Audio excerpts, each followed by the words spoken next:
Ramogi ariyo kamoting'o nyathi ma jahigni 3 owito ngimagi bang' chamo kuon ma otedi gi mogo moro manicho gikwanyo e taka e gweng' ma Migago e kaunti ma Kiambu.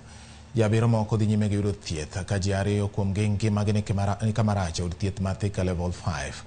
Laktar Waruti Kibuti mar Thika Level 5 wacho ni ji 8 norwaki e kar thiethno kane gi pek mar yweyo. Simon Kioko, achiel kuom jogo manochamo kuonno ma ichich godo ni ne otimo kwiri, wacho ni mogono ne gikwanyo chieng' ngeso e kar puko taka maduong' e kaunti ma Thika, to ne gikane nyaka odiechieng' manyoro manyo giloso kode kuon. Jatend gweng' ma kono kotel kod MCA ma Kameno Ward Peter Mburu oseyo apisas ma kaunti ma ochung' ne rango kar puko taka no kuom keto nyawe tich komedo ni gibed motang' to masirano ne ok otimore. Sasa mkiweka beli either mpikie hapo ama mgawane. So mimi niligawa yangu jana, nikaenda na nyumbani. Kaenda tukapika, tukakula, kwa watu 4. Ile saa tulikula. Baada ya lisaa kichwa ikaanza kuuma. Ujaribu kuamka unaanguka hapo.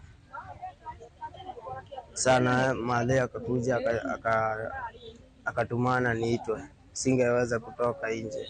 Nilikuwa nimeanguka hapo chini kwa floor. Kwa hivyo mimi ninashuhudia la kwamba mtoto wangu mimi nilipata akiwa kwa kitanda kama amelala, nikampindua, nikaona ako serious, nikachukua hatua ya kumpeleka hospitali. Kufika huku nikalazwa hospitali. Kulala pale, baada ya masaa chache mtoto akaniwacha.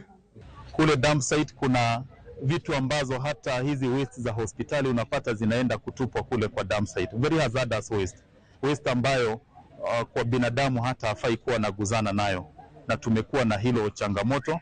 Na pia ningetaka niseme wale watu ambao wanafaa kuwa wanaangalia zile takataka ambazo zinatupwa kwa dump site waweze kuwajibika.